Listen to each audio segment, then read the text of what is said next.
Okay, so in this session, we're going to talk about who to pitch and when to pitch. I know, it's a lot of information, but it's okay. This is the important stuff. So first and foremost, who to pitch. Okay, we are talking about reaching out to reporters, the people who write the stories. So we are looking for anyone with the title of journalist. What does that mean? It could be an editor, it could be a producer, it could be a reporter, it could be a freelance journalist. But what it should never be is someone with the title of account executive. That person is going to try to sell you to be in their magazine, in their newspaper, or on their television program, okay? Here's the little secret. With all these media outlets, they still have to make money.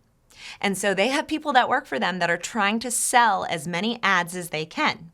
And if you contact those people, they're going to try to sell you an ad too.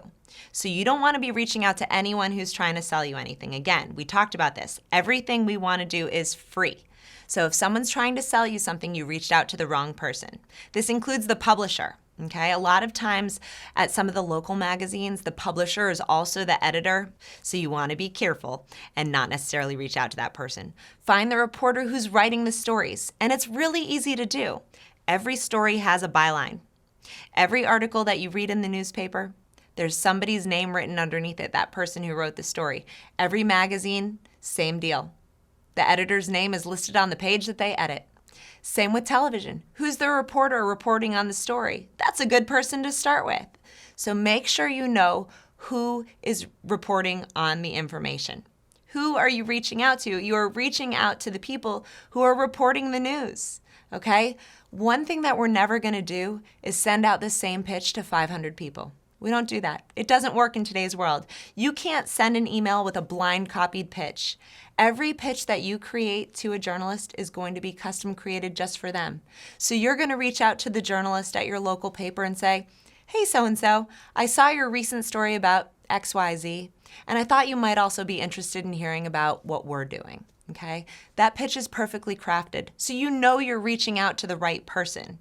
You're not going to throw a dart into the wind and hope that you're reaching the right person at a magazine.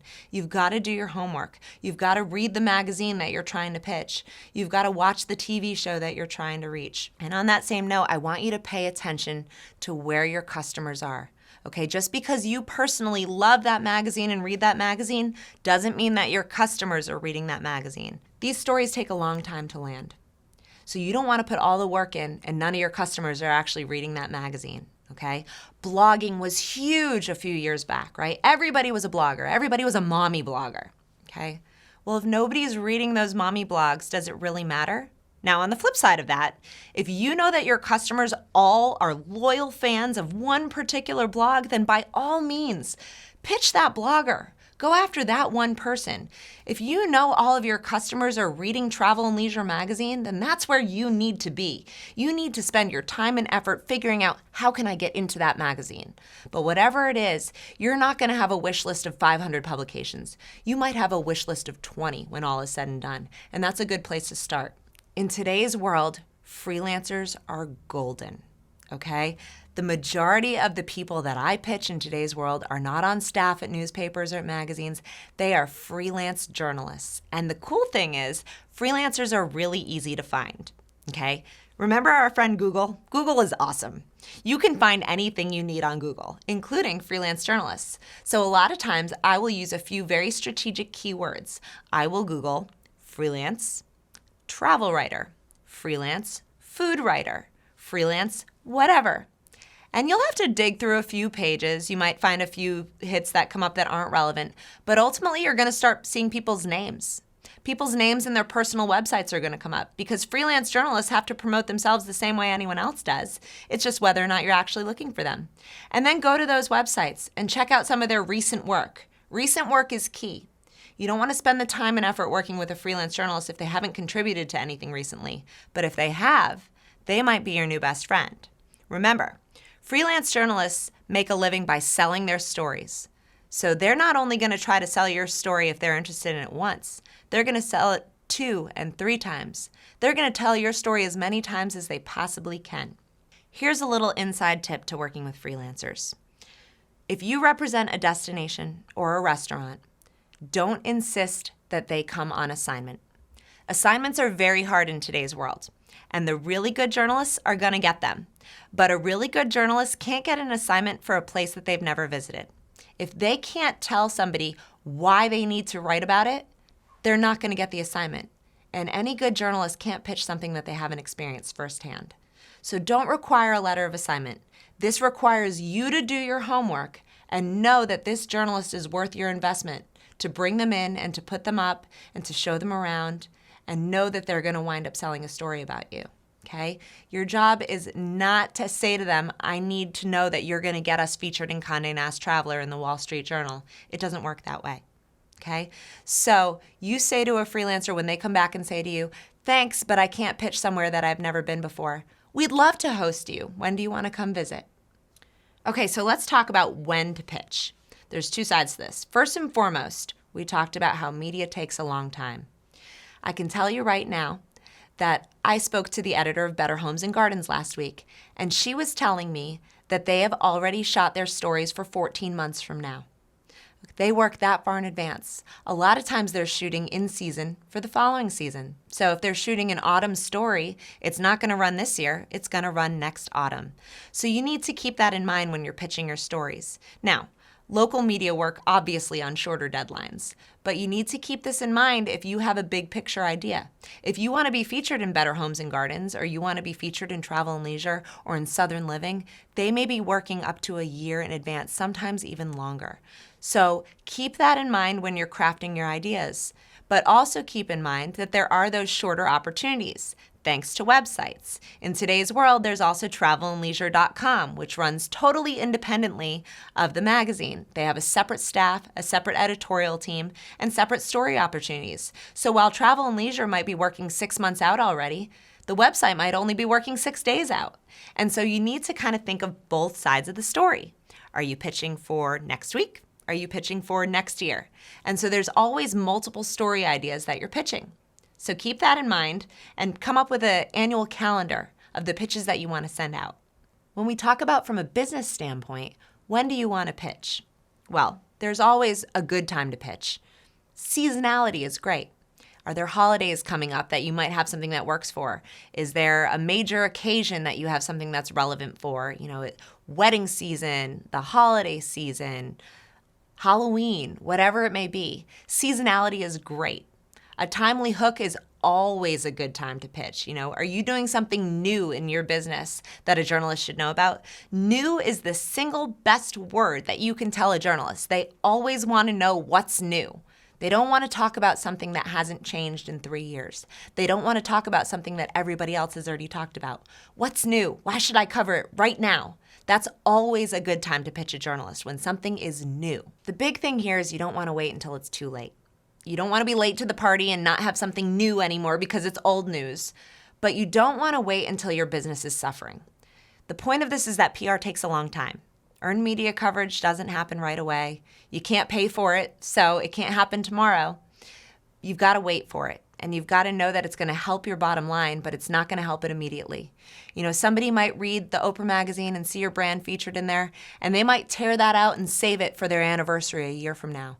They might say, that's a great gift idea. I'm going to get that for my husband, but their husband's birthday isn't for 8 months. So you might not see immediate results. So you can't wait until it's too late for your company to go after PR opportunities. You want to do it when everything is great, when everything is better than great. That way there, when you start to go through a slow period in your business, your PR is still working. It's still out there and helping you move along.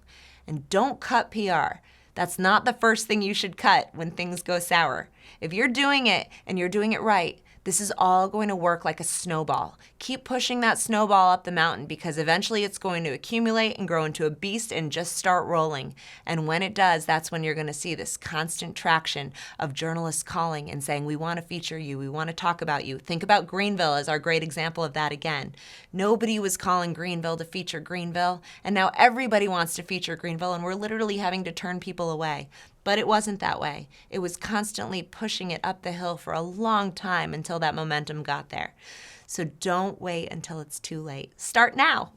Okay, so people have a really hard time with how to find the journalists. Okay, I know who I want to pitch. I read their byline in a magazine, or I heard them reporting on the news, but how do I find them? Again, Our old friend Google is pretty awesome. You can find almost everyone you need to find on Google. If you can't find it immediately on Google, you can probably find them on LinkedIn or on Twitter. People are pretty easy to find nowadays. I've only had about 3 unicorns in the length of time that I've been doing this that I simply can't find, and to be honest, I just don't think they're the people's real names. But I can't find them, and I gave up. Move on. It's rare that you can't find somebody though. So what if you absolutely cannot find a journalist? Well, there's a couple of options for you. First and foremost, you could try purchasing a database. They're expensive. There's a great tool called Cision. It runs you a couple $1,000s a year, but they really do have access to thousands and thousands and thousands of journalists across all platforms, including influencers if that's something that you're interested in. But if you're really planning to do this and take this in-house and do it seriously, I can highly recommend Cision. It's a great tool.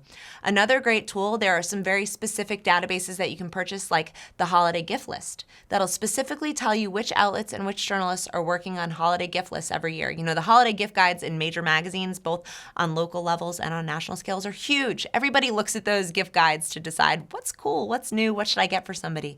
That can be a great place for your brand to be featured if you offer a great product. So maybe that's something that you want to consider. The other thing that you should do is go ahead and sign yourself up for the free newsletter called Help a Reporter. Help a Reporter hits 3 times a day, and every day at breakfast, lunch-ish, and dinner, it comes out with a list of leads. And each of these leads gives you an opportunity to respond directly to a journalist with a story that they're working on. These can be great for experts, these can be great for destinations, these can be great for trends, but you need to be fast. So what do I mean by that? So Help a Reporter will come out, and these journalists will get hundreds and hundreds of responses. Okay, Help a Reporter is not exactly a secret anymore, but it's a great tool for journalists and it's a great tool for business owners. But you have to be quick to the party, because ultimately they're going to go through the first few emails and they're going to get what they need, and then they're not going to respond to the remainders. So if you're going to go ahead and respond to Help a Reporter emails, make sure you're doing them right away. So set your timer and know when the first email comes out in the morning and know when it comes out at lunchtime, and get to them right away and get them what they need. But it's a great free leads opportunity when it comes to media. Okay, so let's talk about this in real life. The New York Times every year publishes their 52 places to go. So when this list came out one year, we looked at it and said, why isn't our destination on this list? We should be on this list. So we went down the list of reporters, and we found one particular reporter that had covered a region very near ours. And we thought, well, if he was interested in that, it's a couple hours away, maybe he'd be interested in ours. So we reached out to him the day that that list hit, and we said, we want to bring you to our destination. We want you to see what we have to offer and why we should be on next year's list. No assignment required. We know you're a freelance journalist. Just come see what we have to offer. And boy, did we roll out the red carpet when he came. I mean, really rolled out the red carpet. We gave him the best treatment that we could. All the best restaurants, the nicest hotel, all the best tours and experiences that we could find. No requirements. Just come and enjoy yourself. And you know what? A year later, our destination was featured as one of the New York Times' 52 places to go, because we specifically found the reporter who was writing about it in our region. We reached out to him with no requirements, and we just said, come and enjoy yourself. And we made it happen. You can do the same thing. You find the journalist that you want to reach out to, that you know covers something similar to you, and you go after it, and you get it. So for today's worksheet, I want you to create your media wish list, okay? This list should be where your customers are paying attention. Are they reading national travel magazines? Are they reading national food magazines? Are they reading your local newspaper? Wherever the majority of your customers are coming from, this should be your wish list. And it shouldn't be 50 magazines long. It shouldn't be a magazine just because it's your favorite magazine and you really want to be in there. That's not worth your time and effort for this project. I want you to really curate a very careful list, a very careful wish list. And once you have your wish list of outlets, then your homework really begins. Then you need to find each outlet, and you need to figure out who the reporter is that you're going to reach out to. Who is the writer that covers your beat and your topic within that outlet? It's going to take you a while. But again, the payoff's going to be worth it, because you're specifically going to the people who are covering your field. So rather than throwing a dart into the wind and hoping for the best, you're going to the people who you know might have a really good chance of featuring you.